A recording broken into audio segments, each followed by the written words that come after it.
San Antonio, and welcome to this edition of Cover to Cover, and thank you for joining us. I'm your host, Caitlin Cowart with the San Antonio Public Library.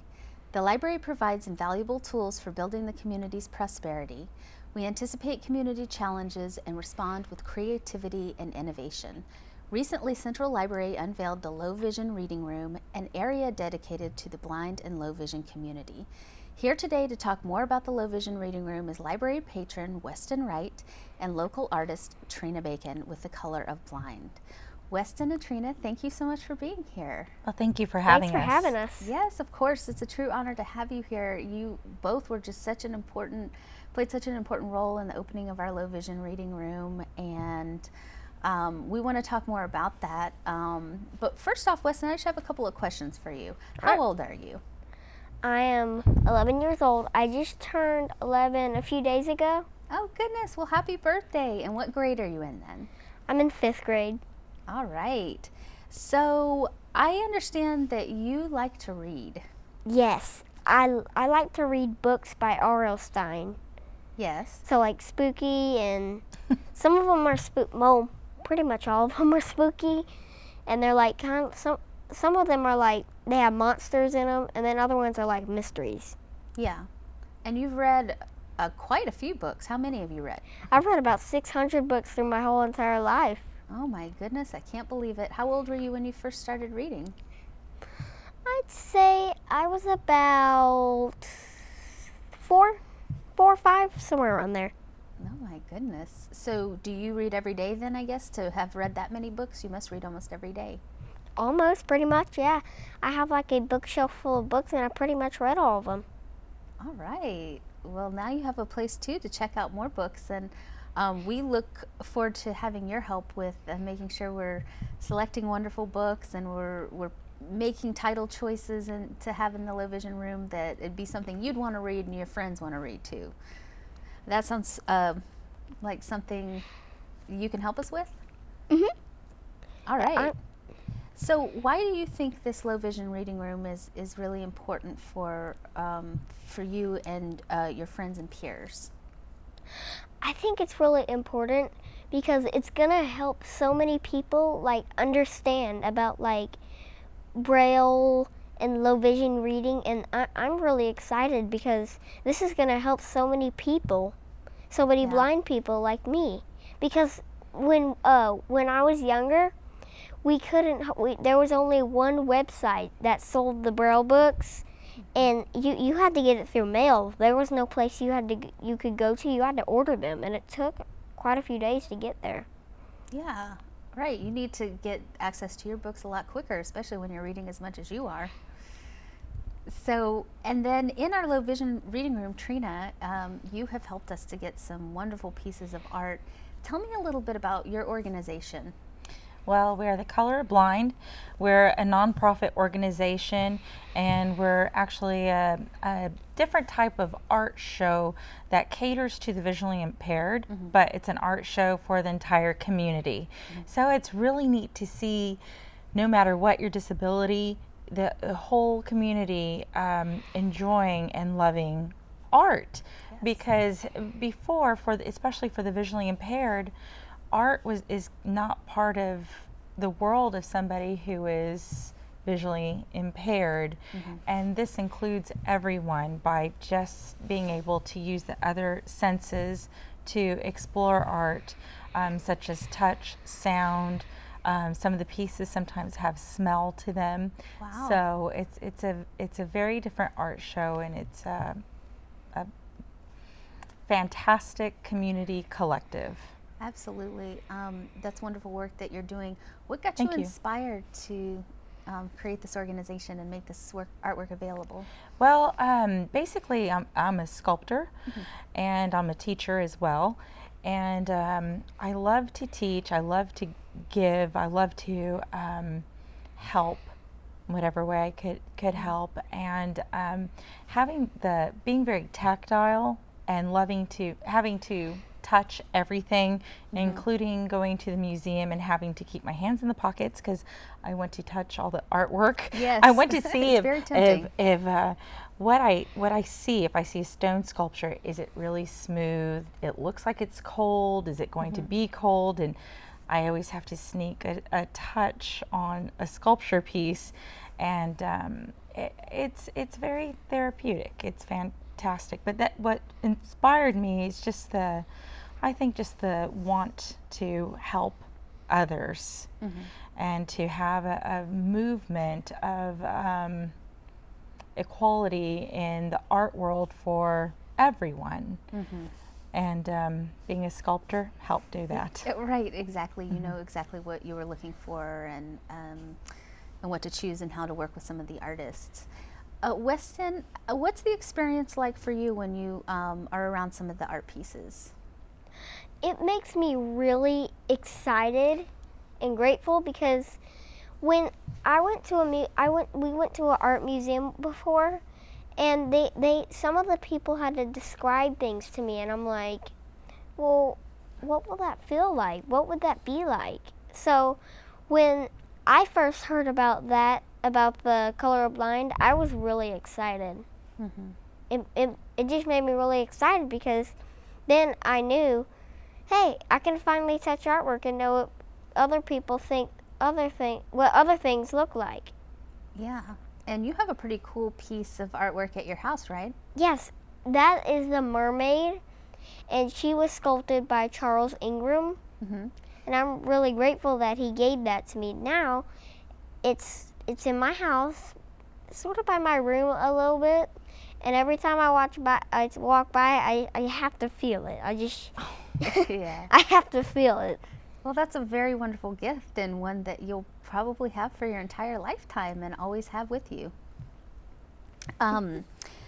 So, Trina, can you tell us about some of the pieces that are in the low vision room at Central Library? Well, a few of the pieces are stone sculptured pieces. We have sculptor Kat Quintanilla from Austin who brought us a piece called G-Bear, which is just a oversized white stone bear, very cute, and it's very nice to be able to touch. It's very smooth and rounded, the pieces. We have Cody Vance, who's another sculptor who has two animal pieces. He has a crocodile and Ishmael, which Ishmael is a sculpture of an ape head. And then we also have Charles Ingram again, who did a sculpture of some doves. Kim Bishop, that has a wood carving.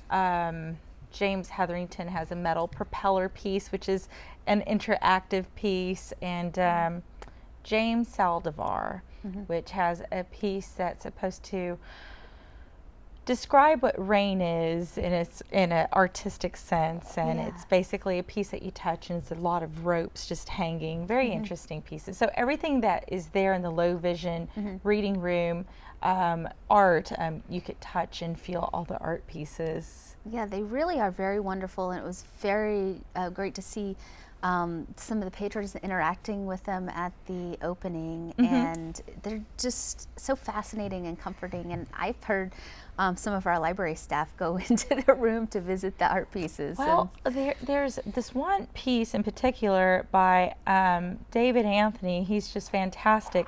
And what he does is he takes facial casts of different people of different ethnicities. Very interesting.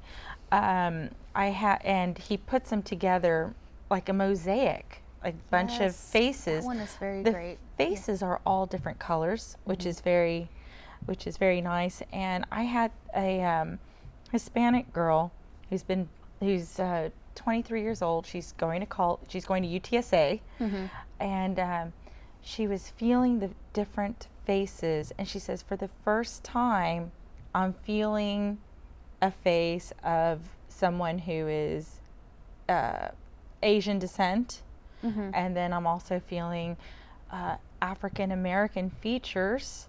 She says, I didn't understand when they were kind of describing that. And she says, and now I feel the different features of different ethnicities. And I thought that was very interesting that she had never been able to. Very moving and powerful experience to have, and just, you know, learning through touch and sensation, the sensation of touching. So And it's very fulfilling, and it's very moving when you see so many of the people from the Lighthouse coming to enjoy the Color of Blind exhibit. And you know, when I hear some of the people from the National Federation of the Blind tell me, we've always wanted to go to an art show, but we've never been able to because it's just, we can't touch the art, and that's how we see is through feeling. Yes. And so it made me so excited to be part of this movement and be able to do this. Absolutely. And so what's next for the Color Blind in your organization? Well, what we're trying to do is we want to be able to raise up enough money to have the first museum in the United States here in San Antonio for the visually impaired. There's been other shows here and there done for the visually impaired, but there's never been an established museum for the visually impaired, and that's our main goal, and to have other cities follow our example and do this for their visually impaired communities. Yeah, that's wonderful. Thank you so much for doing that really important work and for partnering with us on the opening of the Low Vision Room. And we were ecstatic. We were so happy. And we're very welcoming of everyone who wants to come by and see the art pieces and check out some of the books. But before we wrap things up, Weston, can you just tell me a couple of your favorite things about reading? Why do you love to read so much? I like to read so much because it helps me like imagine things. Like it helps me understand more things. Like, have you heard some people say like it like transports them into the story? Yes. It's sort of like that for me. I like really get into it, so I feel like I'm there, and that helps me imagine more things. Yeah, you learn a lot through your reading. And it helps my imagination grow too. Yeah. Is it through, you were talking about Greek mythology before we started. Is that where you learned about Greek mythology?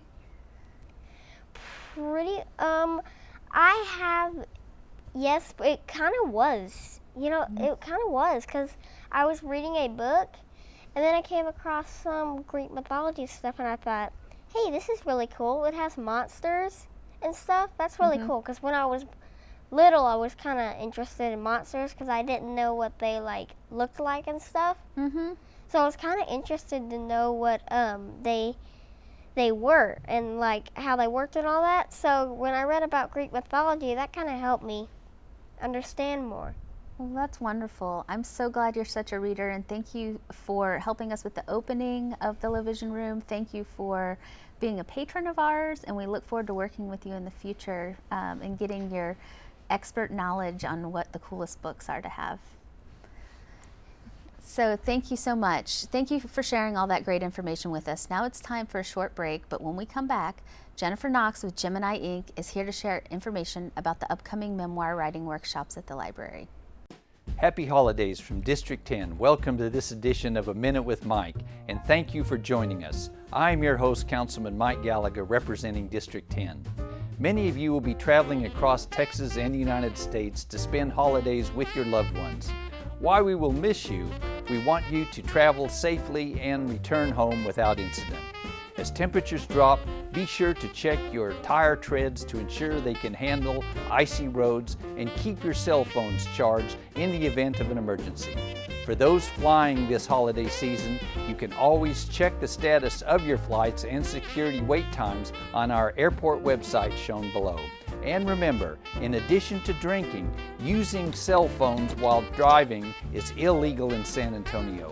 Designate a driver and put down that phone. From my office to you, have a safe and happy holiday season, San Antonio.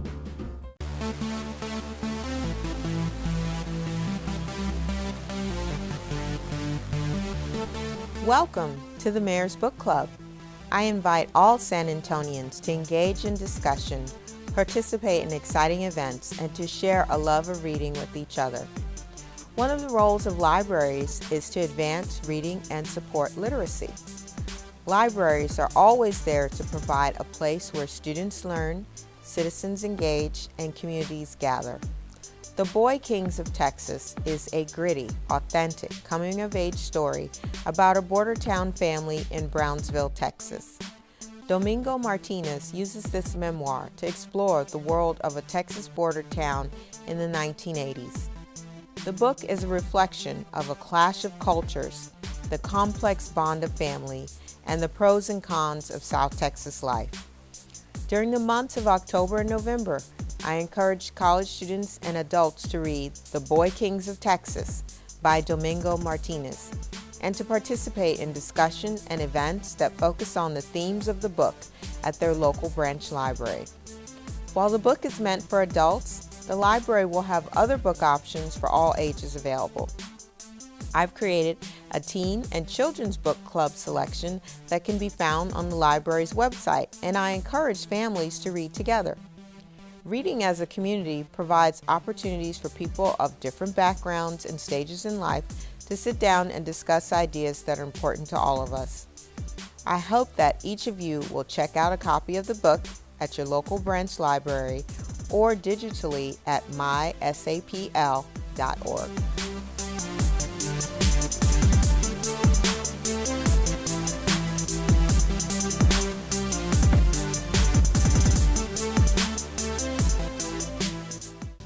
Welcome to this edition of A Minute with Mike, and thank you for joining us. I'm your host, Councilman Mike Gallagher, representing District 10. How many of you use online marketplaces like Craigslist or Facebook to buy or sell phones, cars, or other items? If you're like many San Antonians, almost all of you have done this at one point or another. Most of us choose to meet in public areas to provide an extra sense of security. But what if you could all but guarantee a safe place to go? I introduced an initiative to designate 6 police substations in San Antonio as safe exchange zones. Each of these substations provide camera surveillance of the parking lot and a staff lobby. You can either conduct your business outside or inside the lobby for extra security. To locate your nearest safe exchange zone, find your area's police substation on the SAPD website. Thanks for watching and have a great day.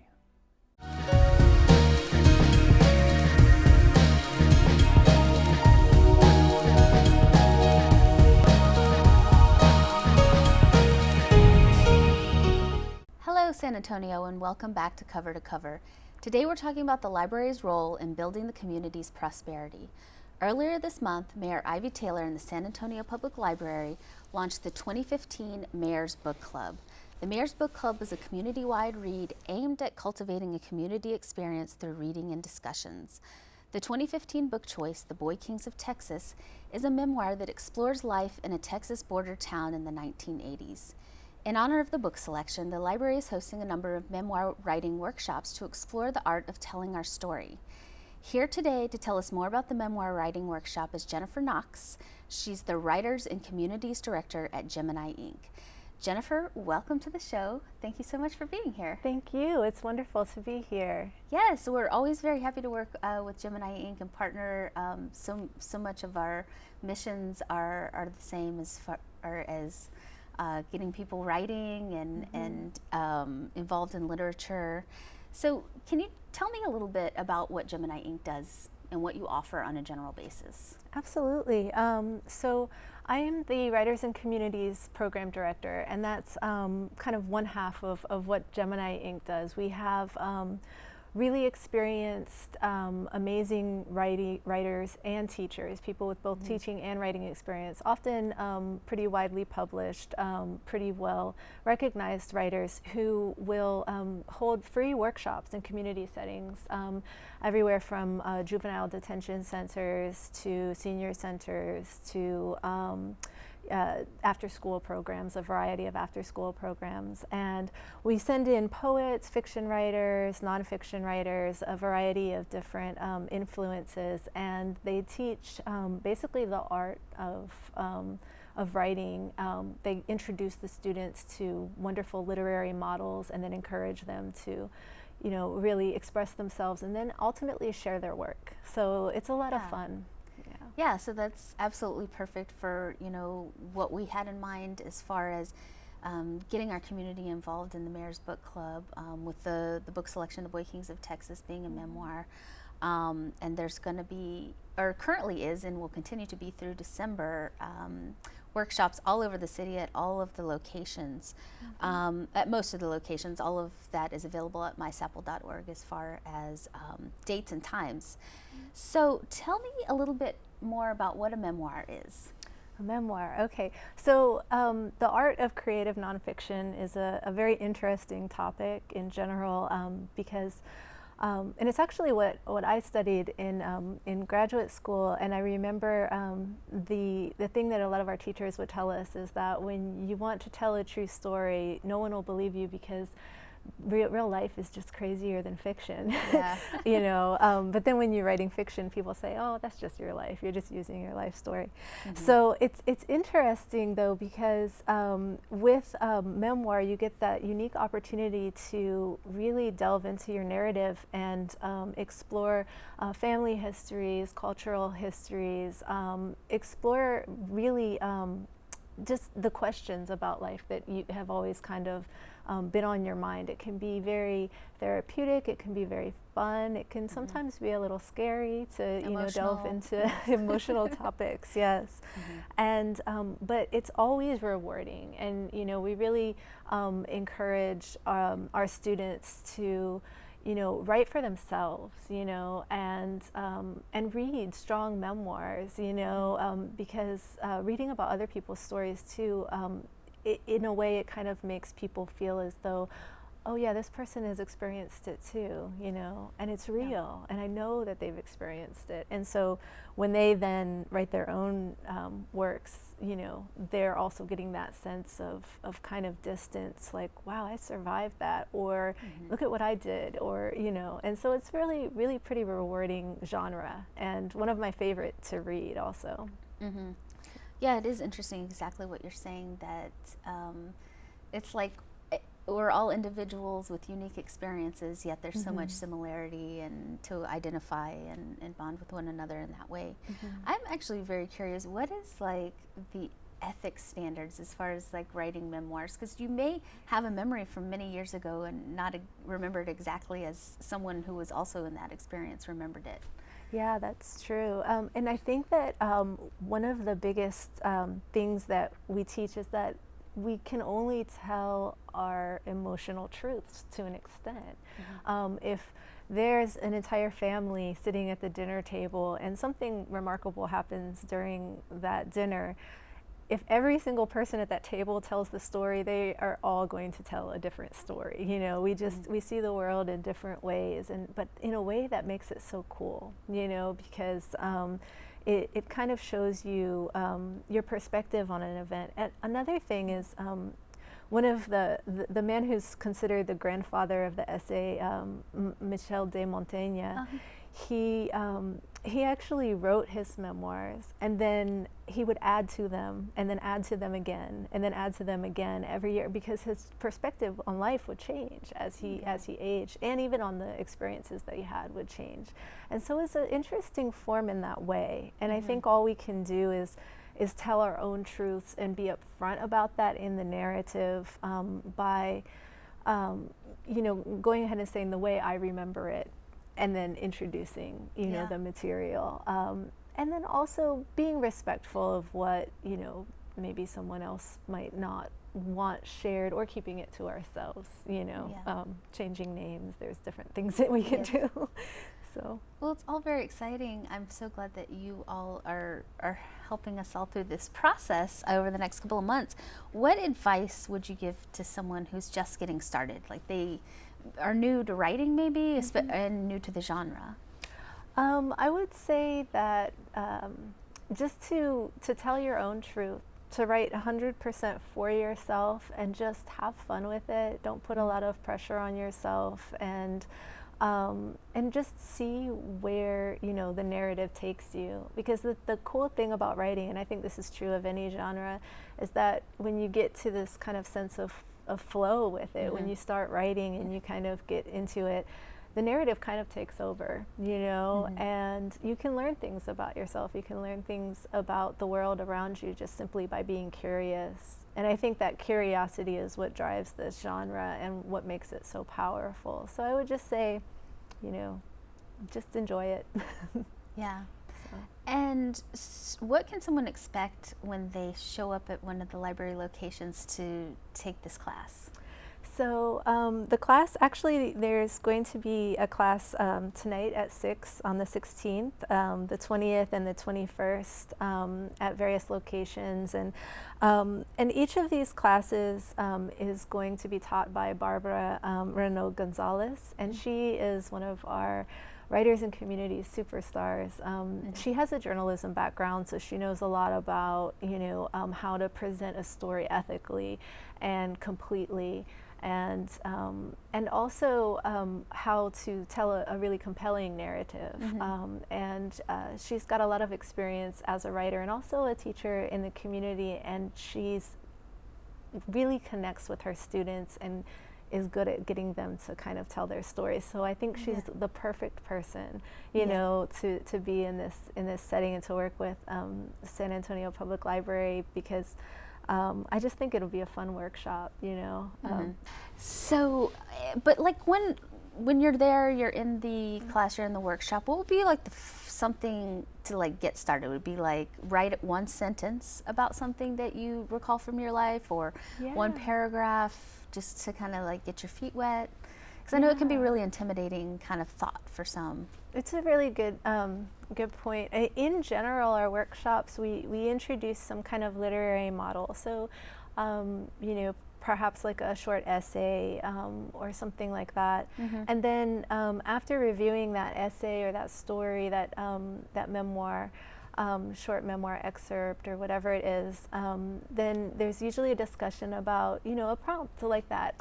A lot of times a really good way of kind of delving into memories is through food. Like I mentioned, the meal, we have such memories attached to food and sensation, you know.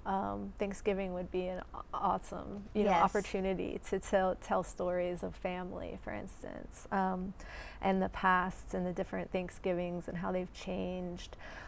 So sometimes we'd start with, you know, some kind of sensory, you know, detail and grow from there. Or, and sometimes it's as simple as, like starting with a sentence, you know, I remember when, and then just keep going, just free write for 20 minutes and see what happens. And it's amazing what happens. It's like magic.